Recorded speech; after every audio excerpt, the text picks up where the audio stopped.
Қайырлы күн достар, сіздің үйіңізде де күміс әшекейлеріңіз қарайып, құр жатып қалды ма? Онда мен бүгін сіздерге тез әрі қолжетімді және үй жағдайында қалай тазартып, ең алғаш сатып алғандағыдай жылтыр әдемі қалпына келтіруге болатын лайфхакпен бөлісемін. Ең бірінші түбі тереңдеу ыдыс алыңыз, оны фольгамен ораңыз. Кейін осы ыдысқа бүкіл әшекейлеріңізді салыңыз. Үстіне бірнеше шай қасық пен ас содасын салыңыз да қайнап тұрған суды құйыңыз. Қоспаңыз көпіре бастайды. Сәл араластырып 2-3 минутқа қалдырып қоямыз.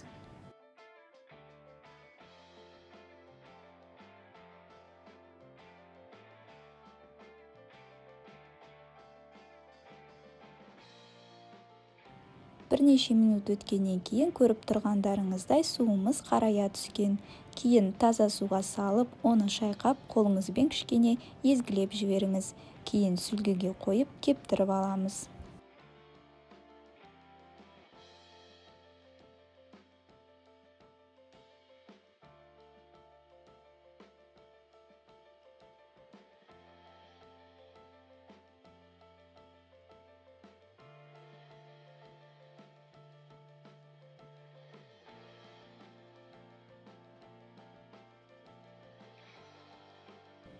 Міне, көріп тұрғандарыңыздай бүткіл күміс әшекейлеріміз тазарып, жылтырап тұр. Бұл әдіс ең қарапайым және қауіпсіз түрі.